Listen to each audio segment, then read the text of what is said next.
Esse vídeo faz parte do Programa Municipal de Controle Populacional de Cães e Gatos da Prefeitura de Guararema e é realizado através do CEMAPA, que é o Centro de Manejo de Populações Animais, o local onde hoje se localizam o canil, o gatil e o curral da Prefeitura. O vídeo vai abordar dois temas: a posse responsável dos animais domésticos e fornecer orientações e cuidados pré e pós-operatórios da cirurgia de castração. O programa é constituído por 4 tipos de abordagens.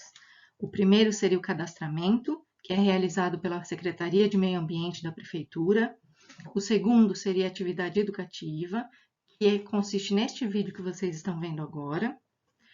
Seguidos da cirurgia de castração, que vai ser realizada no CEMAPA, com data e horário agendados, e a identificação, que é feita no mesmo dia da cirurgia, através da implantação de um microchip subcutâneo e o registro dos animais. O primeiro tema a ser abordado vai ser a posse responsável, que consiste em vários aspectos importantes para garantir o bem-estar dos animais, a segurança das pessoas e a saúde pública. Falar em posse responsável significa considerarmos vários aspectos que garantem o bem-estar dos animais e a saúde e o bem-estar do ser humano também. O primeiro item a ser considerado é a vacinação anual. Todos os cães e gatos devem ser vacinados todos os anos contra a raiva, mas também contra outras doenças e espécies específicas. As vacinas irão proteger os animais contra doenças graves e até fatais a eles, mas também contra doenças que podem ser transmitidas a nós, seres humanos. O veterinário deve ser consultado quanto aos tipos de vacinas que os animais devem receber anualmente, né? E varia de caso a caso. O segundo fator a ser considerado são os cuidados veterinários. Então, assim como nós humanos devemos nos consultar regularmente com o médico para acompanhamento, os animais também precisam de acompanhamento veterinário de rotina para evitar que eles fiquem doentes. Dessa forma, possíveis gastos com medicamentos, cirurgias eventuais ou emergências têm que ser considerados ao se pensar em adquirir um animal. Lembrando ainda que todos os medicamentos, cirurgias e quaisquer procedimentos veterinários são sempre proporcionais ao tamanho e ao peso do animal.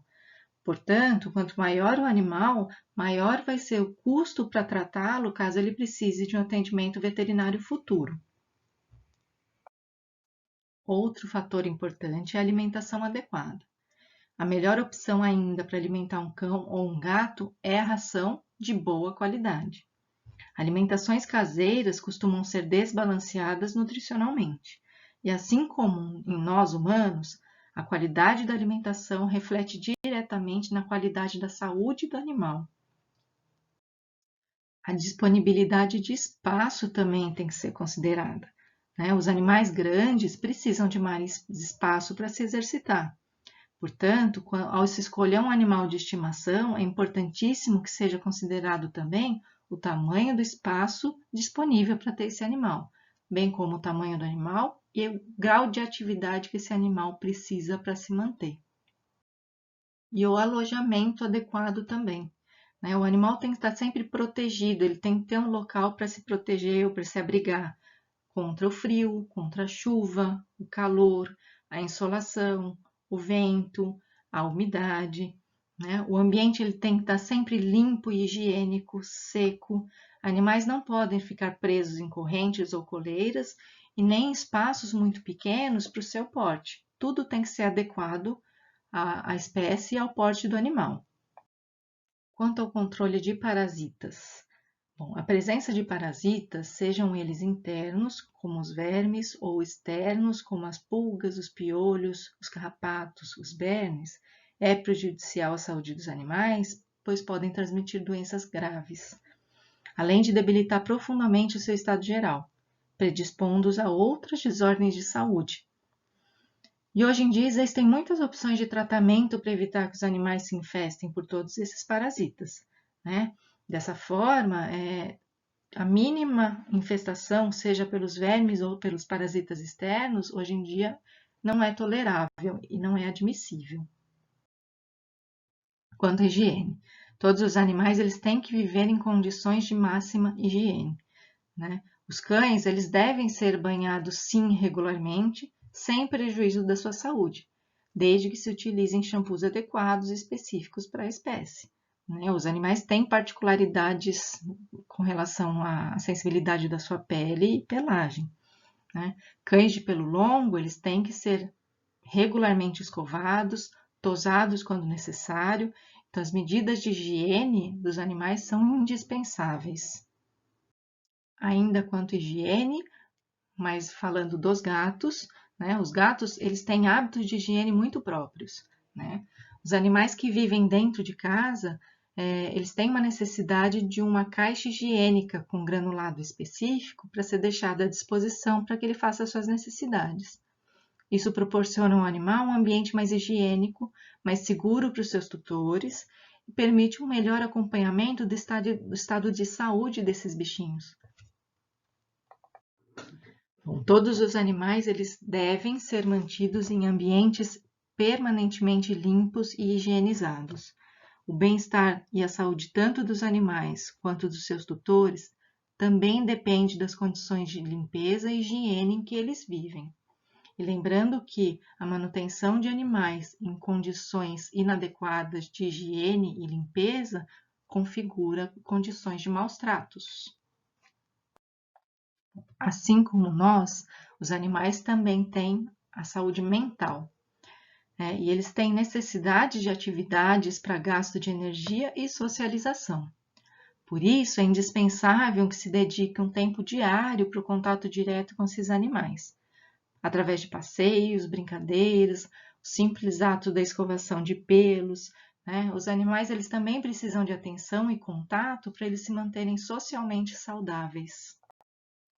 E deve sempre prevalecer também o bom senso, ou seja, não basta gostar dos animais e querer acolher todos, né? É necessário ter condições para isso, condições financeiras, condições físicas, né, com relação ao espaço adequado para isso, condições emocionais, em relação à disponibilidade de tempo também. E pensando sempre na qualidade de vida, né? É necessário sempre pensar na vida desses animais com qualidade e bem-estar, sempre. Bom, existe ainda uma cultura de se deixar um animal ter acesso livre à rua, acesso desacompanhado, né? O famoso animal que sai para dar uma voltinha e volta sozinho para casa. Por que isso é desaconselhável e por que isso é inadequado?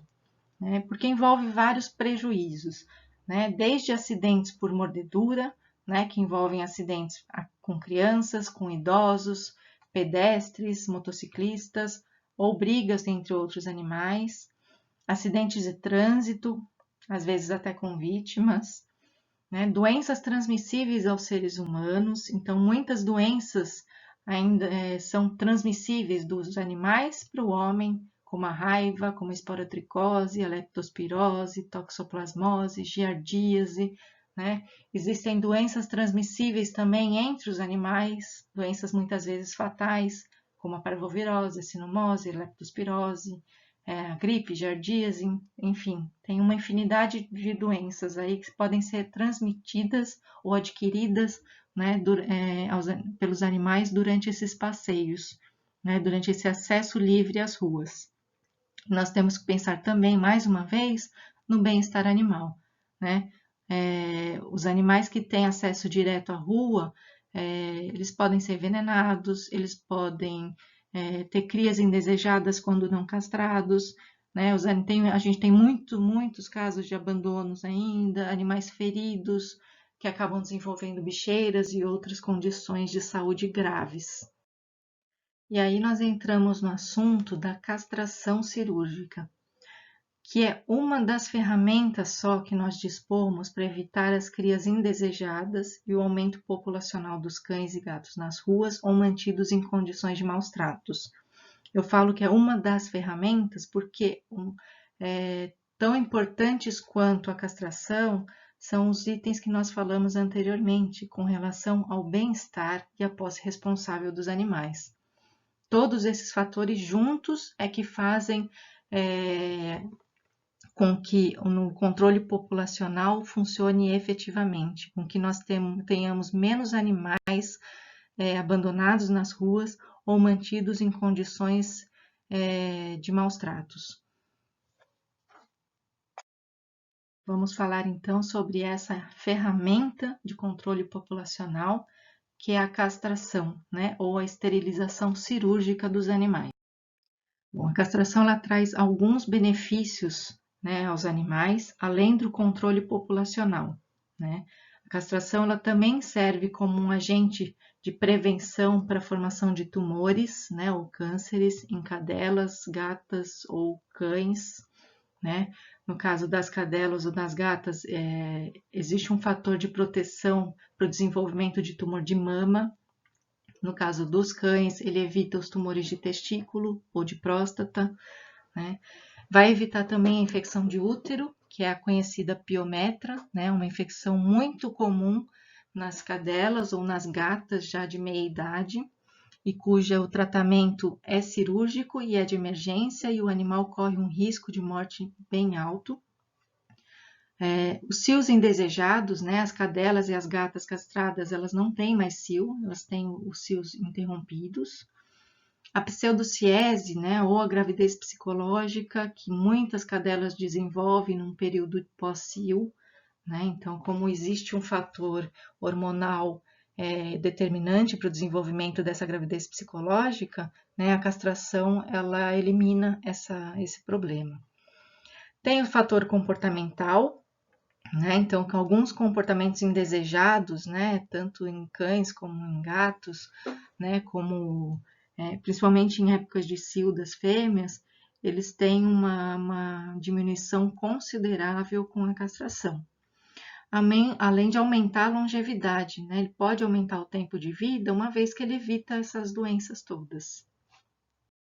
Com relação à castração propriamente dita, né? Como eu afirmei anteriormente, né? A castração é um procedimento cirúrgico. Nas fêmeas, ela é tecnicamente chamada de ovário-salpingo-esterectomia, né? Onde são retirados os ovários, as trompas e o útero. Dessa forma, as fêmeas não entram mais no cio e não vão mais dar cria logo depois da castração. Já nos machos, a cirurgia é chamada de orquiectomia, né, e a retirada dos testículos. Os machos eles podem ficar mais calmos, né, mas eles não perdem os seus instintos de proteção, né? Muita gente tem medo de castrar os machos, tem receio de castrar os machos, achando que o animal vai ficar muito calmo, vai ficar preguiçoso, não vai mais guardar a casa, o que é uma inverdade, né? Porque existe um instinto de proteção de território e isso vai ser mantido, né? O que pode ser eliminado, o que pode ser amenizado são os comportamentos indesejados que são estimulados por fatores hormonais e pela presença de fêmeas no cio, né? Que são aqueles cães que fogem de casa, pulam um muro, ou latem muito quando tem alguma fêmea no cio na vizinhança. Um cuidado que deve ser cuidado com relação aos machos adultos é que após a castração, né, mesmo com a retirada dos testículos, uma pequena quantidade de espermatozoides ainda pode estar armazenada nos canais espermáticos depois da castração. E eles ficam viáveis por cerca de 60 dias depois da castração. Então, caso eles cruzem ou copulem com alguma fêmea nesse período de 60 dias, mais ou menos, depois da castração, eles ainda vão poder emprenhar as cadelas. Riscos cirúrgicos. Né? São utilizadas técnicas cirúrgicas minimamente invasivas e protocolos anestésicos bastante seguros. Entretanto, o risco existe, né? Embora muito pequeno. E existem algumas condições que aumentam esses riscos de forma considerável, né? Cadelas obesas, né? Existe uma contraindicação para essas cadelas obesas serem castradas, né? Existe uma chance grande de complicações cirúrgicas. Então, os animais obesos eles têm que perder peso, né? Antes de serem submetidos à castração. Isso principalmente em relação a cadelas, né? Animais debilitados. Então, os animais que não estejam com a sua saúde plena, eles não devem ser submetidos à castração. Né? Primeiro, se o animal não estiver com a saúde, né, em dia, ele deve ser consultado por um médico veterinário para que a sua saúde seja restabelecida e o veterinário libere ele para uma cirurgia de castração.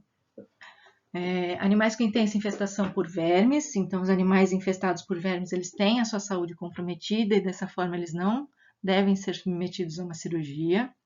Animais idosos, os idosos geralmente eles já têm algum tipo de comprometimento no coração, no fígado ou no rim, né, ou algum outro problema que contraindica essa cirurgia. Isso tem que ser avaliado individualmente.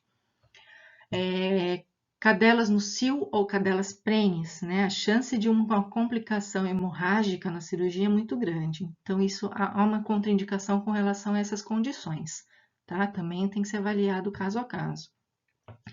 Animais portadores de doenças crônicas, como diabetes, problemas no coração, no fígado, no rim, né? Esses animais não podem ser submetidos a uma cirurgia de castração sem antes terem um acompanhamento veterinário e uma liberação no clínico veterinário.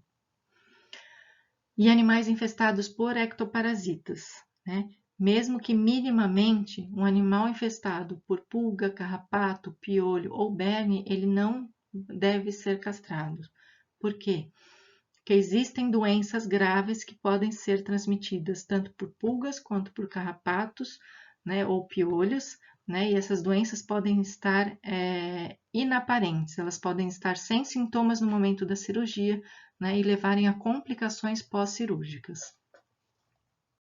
Aqui é só para exemplificar ou para ilustrar o que seria uma cadela obesa e uma cadela na condição ideal, né?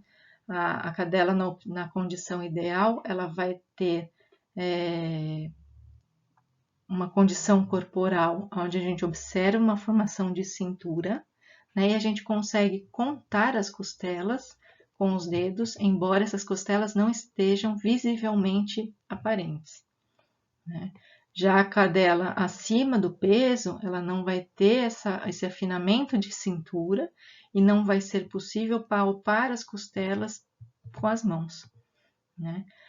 E da mesma forma, né, existe uma contraindicação também para a castração de animais em condições de subnutrição, que são os animais muito magros, ok? Cuidados pré-operatórios. Então, antes da cirurgia, existem alguns cuidados que devem ser adotados para evitar complicações durante a cirurgia, né? Um deles é o jejum de 12 horas. Então, deve-se fornecer a ração até as 22 horas do dia anterior à data da cirurgia agendada. A água pode ser deixada à vontade para evitar um quadro de desidratação. Caso os animais se alimentem nas 12 horas que precedem a cirurgia, podem haver complicações anestésicas por aspiração do vômito, né? E o que leva a um quadro de pneumonia por aspiração muito grave. Outro cuidado é, os animais que vão ser submetidos à castração, eles devem chegar no dia da castração limpos, né? Por se tratar de um procedimento cirúrgico invasivo, né? Qualquer tipo de fonte de contaminação deve ser evitada. Então, o animal tem que estar limpo, né? Dessa forma, a gente aconselha tosar os cães de pelo longo, pelo menos uma tosa higiênica, né? Porque até a retirada dos pontos, eles não vão poder ser tosados ou banhados, né? E banhar o cão 1 ou 2 dias antes, para diminuir a chance de contaminação cirúrgica. Outro cuidado importantíssimo, né, antes da cirurgia, né, tratar infestações por pulgas ou carrapatos ou piolhos. Então, animais com pulgas ou carrapatos e piolhos, mesmo que em mínimas quantidades, eles vão ser recusados no momento da triagem para castração. Por vários motivos. Primeiro, porque eles podem infestar os outros animais que também foram para castração e vão ficar alojados próximos na gaiola vizinha. Outro problema é que eles infestam o próprio ambiente do canil. Eles podem também estar importando hemoparasitoses, né, que são doenças transmitidas, seja por carrapatos, no caso dos cães, ou por pulgas e piolhos, nos casos dos gatos, e que podem causar graves complicações cirúrgicas e pós-cirúrgicas, e muitas vezes fatais.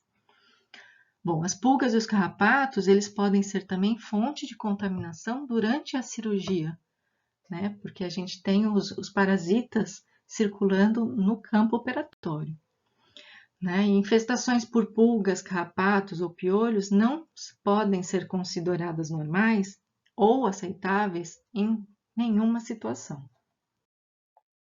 Bom, e no pós-operatório? No pós-operatório, né, depois da cirurgia, o animal tem que ser mantido em um local limpo e seco, né, protegido.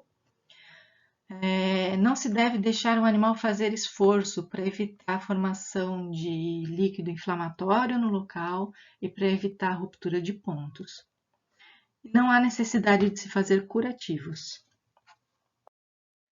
No pós-operatório também não haverá necessidade de fornecer nenhum tipo de medicamento ao animal, tá? Não precisa dar nada, a não ser que, né, haja alguma complicação durante a cirurgia ou haja detecção de algum problema de saúde nesse animal durante a cirurgia, né? E nesse caso, ele vai acompanhado de uma receita veterinária, né, para qualquer tipo de procedimento ou medicação.